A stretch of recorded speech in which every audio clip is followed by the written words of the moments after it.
করে এই দ্বীপের মধ্যে দোকানপাটগুলো হচ্ছে এখন দেখতে পেলাম এখানে।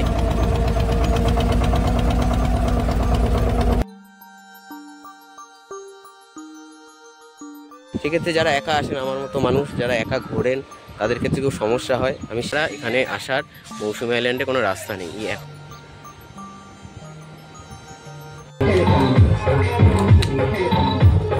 হ্যাঁ, রাতের বেলা ক্যাম্পগুলো ঠিক এইভাবে সেজে ওঠে। থেকে হাঁটতে হাঁটতে এখানে ম্যানগ্রোভ যে অরণ্য, সেই অরণ্যর দিকে চলে এলাম। আর এই হচ্ছে পমপ্লেট। পমপ্লেট মাছটা হচ্ছে, যদি আপনি থাকে এখানে তাহলে এই পমপ্লেট মাছটা পাবেন, না হলে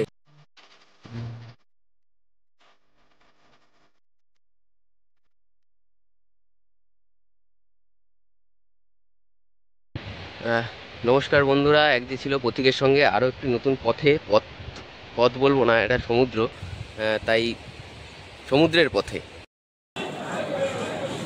এবারে এই গরমের সময় ছোট একটা ট্রিপ, সেটা হচ্ছে মৌসুমী আইল্যান্ড।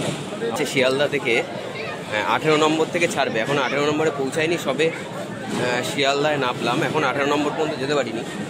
18 নম্বরে এখান থেকে ছাড়বে হচ্ছে 7:14 টাইমে।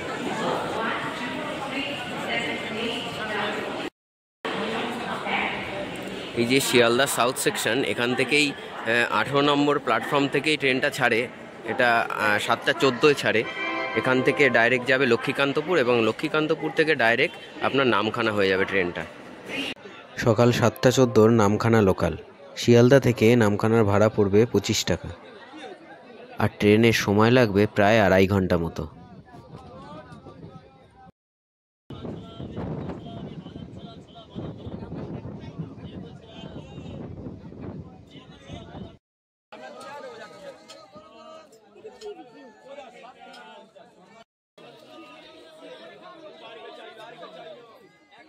চারিদিকের মাঠ, নদী, গাছপালার প্রাকৃতিক দৃশ্য দেখতে দেখতে চললাম নামখানার উদ্দেশ্যে।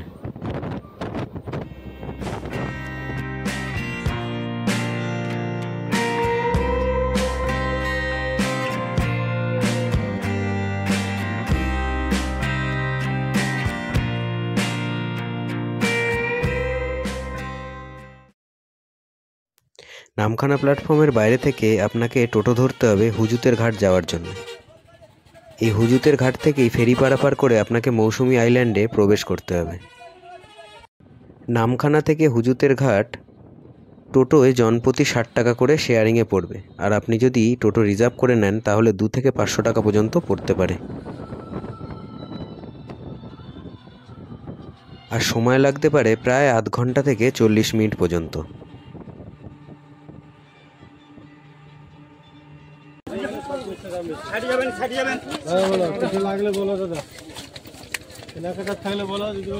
এই হুজুতের ঘাট থেকে আপনাকে পার হয়ে ওপাশে মৌসুমী আইল্যান্ড যেতে হবে, যার ভাড়া লাগবে মাত্র 5 টাকা। মৌসুমী দ্বীপ ভারতের পশ্চিমবঙ্গের একটি ছোট্ট দ্বীপ। এটি দক্ষিণ 24 পরগনা জেলায় অবস্থিত। এই দ্বীপটি প্রায় 27 বর্গ কিলোমিটার অংশ জুড়ে অবস্থিত। এর চারপাশে আপনি ম্যানগ্রোভ জাতীয় গাছপালা দেখতে পারবেন। চিনাই নদী পার করে আপনাকে মৌসুমী আইল্যান্ডে ঢুকতে হবে, যা বঙ্গোপসাগরের উপকূলে অবস্থিত। ক্যাম্পের রাস্তা, এখান থেকে বিচ দেখা যাচ্ছে সামনে।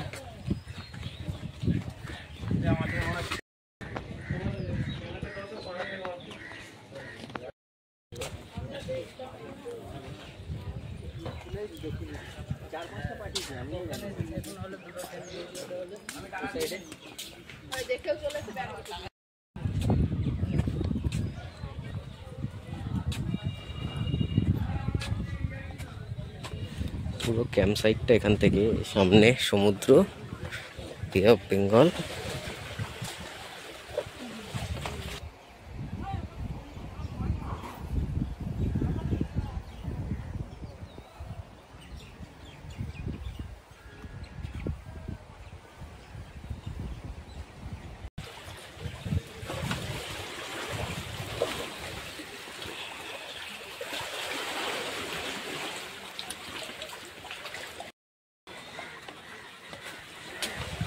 এই পাশে টেন্টগুলো রয়েছে আর এই পাশে কটেজগুলো রয়েছে। যাব দেখি কটেজের কোন দিকে আছে।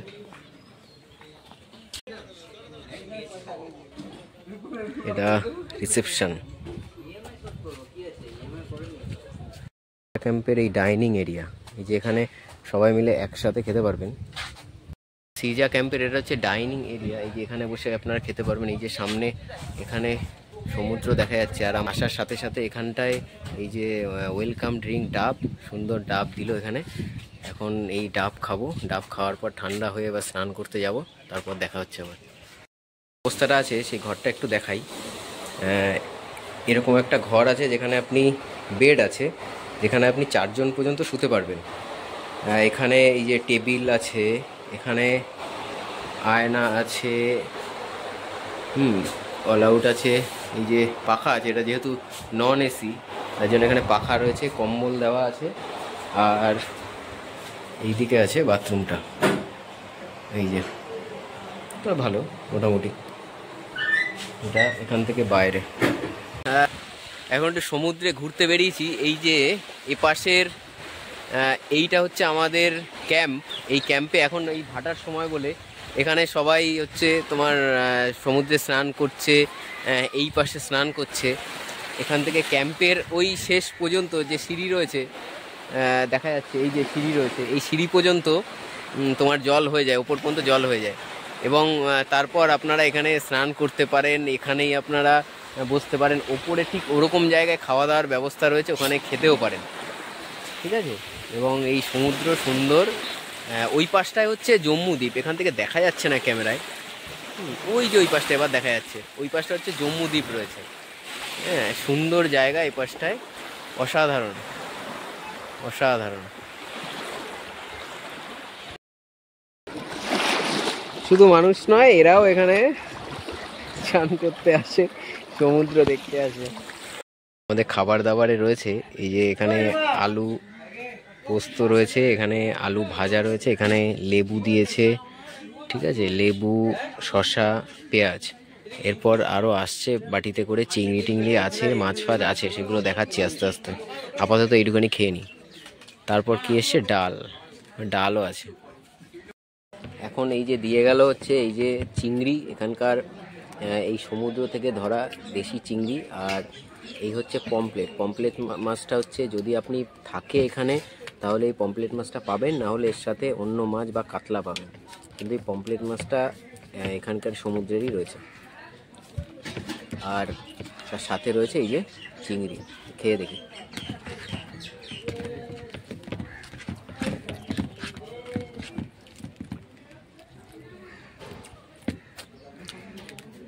চিংড়ি খাই না কারণ আমার একটু অ্যালার্জির সমস্যা রয়েছে, কিন্তু এখানে চিংড়িটা দেখে লোভ সামলাতে পারছি না।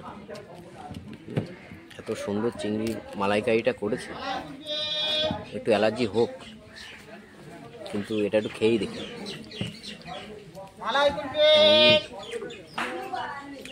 অসাধারণ, সাইজটা দেখুন।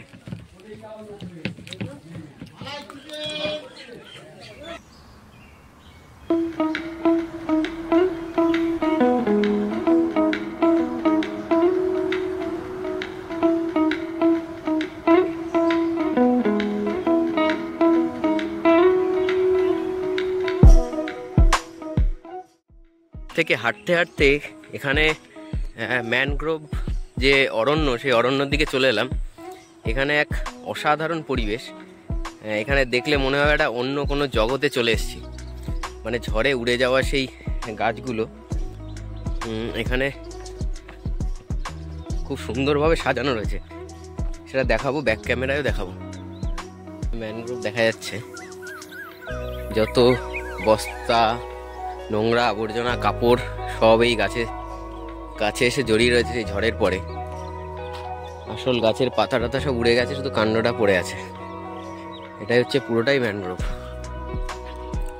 আর এই পড়ন্ত বিকেলে এইদিকে সবাই ছবি তুলছে সুন্দর।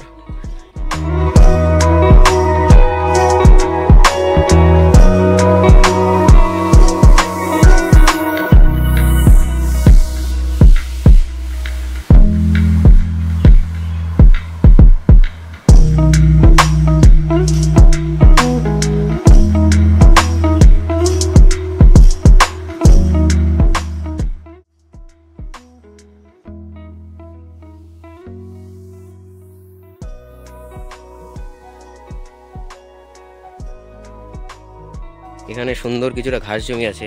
এই যে জুতো মোটামুটি খুলে ফেলতে হয়েছে, কারণ এতটাই জল, আর এই যে জুতো খুলে এই হাতে নিতে হয়েছে, এতটাই জল এখানে। সবাই এসছে, সব জুতো খুলেই এসছে। ঠিক আছে, এখানে জল রয়েছে প্রচুর, আর পাড়া দিলে জল পচপচ করে বেরোচ্ছে। যে শেষ ম্যানগ্রোভের শেষ একদম, এই যে সামনে সমুদ্র।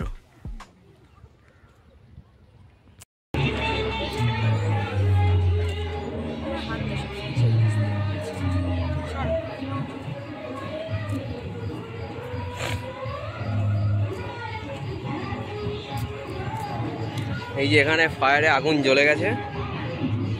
ঠিক আছে, এইদিকে গান ভাই বাজাচ্ছে, কিন্তু দুটো গান কি করে শুনবো ভাবছি। এই যে টেন্টগুলো ঠিক এইভাবে সাজিয়েছে।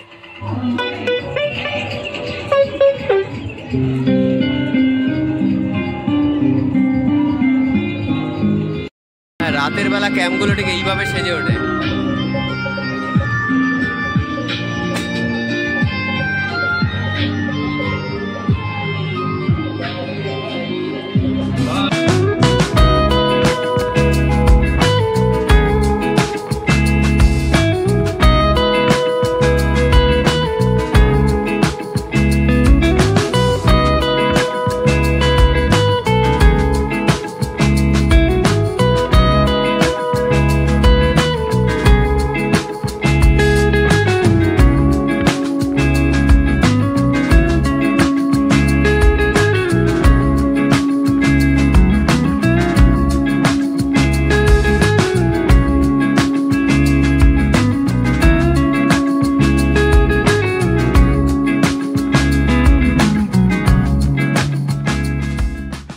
বিকেলে মানে সন্ধেবেলার এই যে স্ন্যাক্স দিয়েছে, পকোড়া রয়েছে আর মুড়ি রয়েছে, এটা হচ্ছে আপনার প্যাকেজের মধ্যেই থাকবে, ওটা কম্পালসারি, ওটা নিয়ে কোনো ভাবতে হবে না।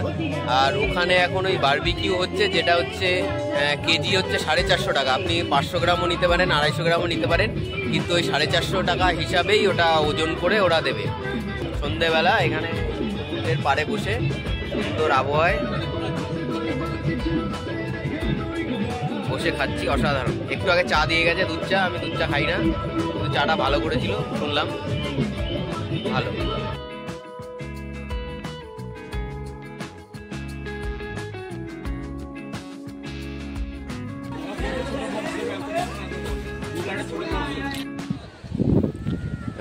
Good morning, good morning from Mousumi island. এই যে মৌসুমি আইল্যান্ডের সকালবেলার ভিউ।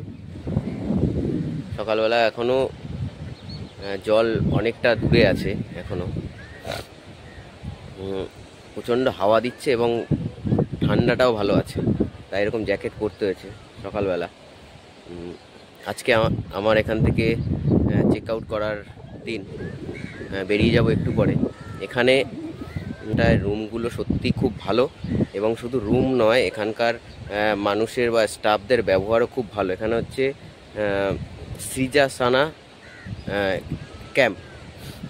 ঠিক আছে, এখানে 1000 টাকায় আপনি টেন্ট পাবেন, খাবার দাবার তো অসাধারণ, চিংড়ি পমপ্লেট দেখালাম, আর হচ্ছে সকালবেলা ব্রেকফাস্ট আছে, এখন ব্রেকফাস্ট দেবে, ব্রেকফাস্ট করব, ব্রেকফাস্ট করে তারপর আমি বেরোবো। এবার এই টোটাল খরচা, আপনি যদি টেন্ট নেন, টেন্ট নিলে আপনার 1000 টাকার মতো হয়ে যাবে। ঠিক আছে, কিন্তু যদি আপনি ঘর নেন, এখানে ঘর আছে 7-8টা, আপনাকে দেখিয়েছি ঘর। এই যদি আপনি ঘর নেন তাহলে আপনার মোটমাট খরচ পড়বে 1200 টাকা করে খরচ পড়বে, খাওয়া দাওয়া দিয়ে টোটাল 1200 টাকা মতো খরচ করবে। আর যদি টেন্ট নেন তাহলে 1000 টাকায় হয়ে যাবে। আর বারবিকিউ ফিউ তো বললাম সব কিছুই। এখানে নেটওয়ার্ক একটু উইক আছে, আপনি এসে টাওয়ার মোটামুটি নাও পেতে পারেন, আবার কখনো কখনো পেতেও পারেন। ঠিক আছে, 5G পেতেও পারেন, নাও পেতে পারেন। আর দোকানপাট আছে এখানে। আপনি খাবার দাবার সেরকম ফাস্টফুডের দোকান পাবেন না, কিন্তু ঘরোয়া যেসব জিনিসপত্র, মুদিখানার দোকানের যেসব জিনিসপত্র, কোল্ড ড্রিঙ্কস, আইসক্রিম, এগুলো পাবেন। অনেকেই বলে এখানে দোকানপাট নেই, কিন্তু অনেক দোকানপাট এখানে আছে। আর এই সমুদ্র দেখার মধ্যে ওই ম্যানগ্রোভ আছে, আর সেরকম কিছুই একটা নেই। এদিকটা কিছু দূর গেলে ওই দেখা যাচ্ছে, আপনার নৌকা আছে, স্টিম আছে, যেগুলো মাছ ধরার, ওগুলো দেখতে পারেন। আর সেরকমই দেখার কিছু নেই। একটা দিন নিরিবিলিতে কাটিয়ে দেওয়ার জন্য মৌসুমী আইল্যান্ড যথেষ্ট। একটা দিনের বেশি আপনার এখানে ভালো লাগবে না, কারণ এখানে দেখার কিছু নেই। এখান থেকে আপনি বকখালি চলে যেতে পারেন পরের দিন এখান থেকে বকখালি গিয়ে বকখালি যে সাইট সিনগুলো আছে সেগুলো করতে পারেন।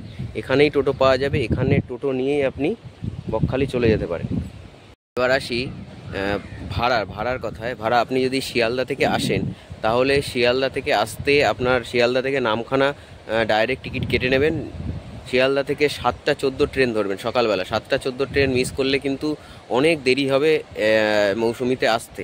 শিয়ালদা থেকে 7:14 ট্রেনটা ধরবেন। আর হচ্ছে ওখান থেকে 25 টাকা টিকিট, শিয়ালদা থেকে এর ভাড়া হচ্ছে 25 টাকা। 25 টাকা টিকিট হচ্ছে নামখানা পর্যন্ত। আপনি নামখানা এলেন, এবার নামখানা এসে সমস্যাটা হচ্ছে আপনি যদি 4-5 জন থাকেন তাহলে একটি টোটো আপনি রিজার্ভ করে নিলেন, সেক্ষেত্রে আপনার ভাড়া নেবে 60 টাকা করে। নামখানা থেকে হুজুতের ঘাট 60 টাকা করে নেবে। কিন্তু আপনি যদি 2 জন থাকেন তাহলে আপনার ভাড়াই দিতে হবে, 5 জনের ভাড়া দিয়ে আসতে হবে। সেক্ষেত্রে শেয়ারিংয়ের ব্যবস্থা ওখান থেকে খুব কম, নামখানা থেকে। না হয় যদি 4-5 জন থাকেন তাহলে আপনার 60 টাকা করে পড়বে, 60 টাকা করে হুজুতের ঘাট। এবার হুজুতের ঘাট থেকে এই বিষয়টা আমারও খুব কনফিউশনে আছে যে হুজুতের ঘাটে থেকে মৌসুমী আইল্যান্ড যে ফেরি পারাপার আছে, সেই ফেরিতে 10 টাকা করে নিল, কিন্তু এর যে এক্স্যাক্ট কত টাকা সেটা আমি জানি না। যদি আপনাদের জানা থাকে এটা কমেন্ট করে জানাবেন, কারণ অনেকে বলেছে 5 টাকা করে নেয়, কেউ বলছে 10 টাকা করে নেয়, এক্স্যাক্ট এটা। আর হুজুতের ঘাট পার করে মৌসুমী আইল্যান্ড ঢোকার পর ওখান থেকে টোটো আপনি আপনার যে ক্যাম্প সাইটের নাম বললেই সেখানে আপনাকে পৌঁছে দেবে। আপনার ক্যাম্প সাইটের পর্যন্ত আসতে আপনার ভাড়া নেয় 40 টাকা করে। এবার 40 টাকা করে আপনাকে ওই একই সিস্টেম, আপনার যদি 4 জন থাকেন তাহলে আপনাকে 5 জনের ভাড়া দিতে হবে, ঠিক আছে? এটা এখানকার এদের সিস্টেম কি, আপনি একটা টোটোয় 4 জন বসছেন, আরেকজন আপনাকে নিতে হবে 5 জন, কিন্তু একজন লোক এখানে পাওয়াটা খুব মুশকিল। এবার তখন কি করতে হবে, আপনাকে ওই একজনের ভাড়াটাও আপনাকে দিতে হবে, একজনের ভাড়াটা দিয়ে আপনাকে 4 জন আসতে হবে। সেক্ষেত্রে যারা একা আসেন, আমার মতো মানুষ যারা একা ঘোরেন, তাদের ক্ষেত্রে খুব সমস্যা হয়। আমি শেয়ারিংয়ে অনেকক্ষণ দাঁড়াতে হয়েছে, কিন্তু আপনারা যারা ইয়েতে আসবেন, গ্রুপ ধরে আসবেন বা ফ্যামিলি আসবেন, তাদের সমস্যাটা অতটা হবে না। সেক্ষেত্রে 40 টাকা দিয়ে আপনি ক্যাম্প পর্যন্ত চলে আসবেন। এবার ক্যাম্পে এসে আপনি আগে থাকতে ক্যাম্পের এই নাম্বার আমি ডেসক্রিপশানে দেবো, ঠিক আছে? ক্যাম্পগুলোর নাম্বার, আপনি ক্যাম্প ওখান থেকে যেটা ভালো লাগে দেখে আপনি বুক করে তারপর আসবেন। বুকিং না থাকলে এখানে ভালো ক্যাম্প পাওয়া কিন্তু খুব সমস্যা, তাই আগে থাকতে এটা বুক করে আসবেন।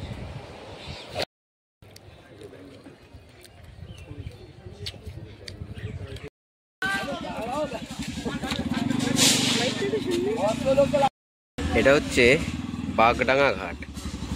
হ্যাঁ, বাগডাঙ্গা ঘাট থেকেও আপনি ওপাশে গিয়ে আপনি ওখান থেকে ডাইরেক্ট ম্যাজিক ধরতে পারেন, বা পাতিবুনিয়া ঘাট বা হুজুতের ঘাটেও যেতে পারেন। আমি এখন ফেরার সময় বাগডাঙ্গা ঘাট যাওয়ার সময় এই হুজুতের ঘাট দিয়ে গেছিলাম, কিন্তু ফেরার সময় বাগডাঙ্গা ঘাট দিয়ে যাচ্ছি। দুটো ঘাটই তাহলে এক্সপিরিয়েন্স করা হলো।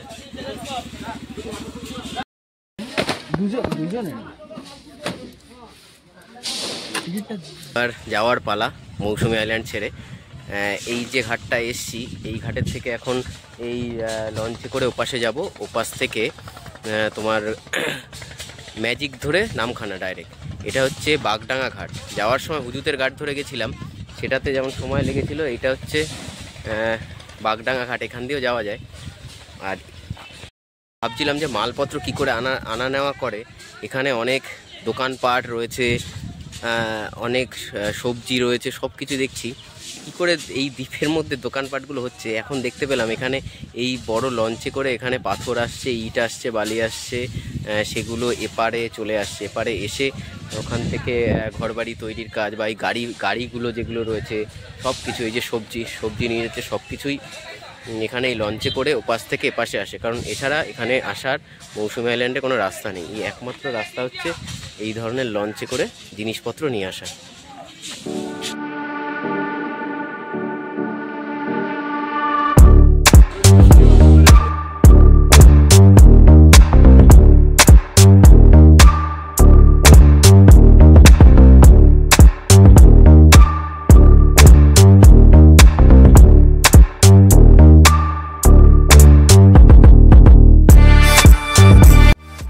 আমার ভিডিওগুলো যদি ভালো লাগে বা মনে হয় ইনফরমেশন কিছু দিতে পারলাম, তাহলে প্লিজ সাবস্ক্রাইব করবেন।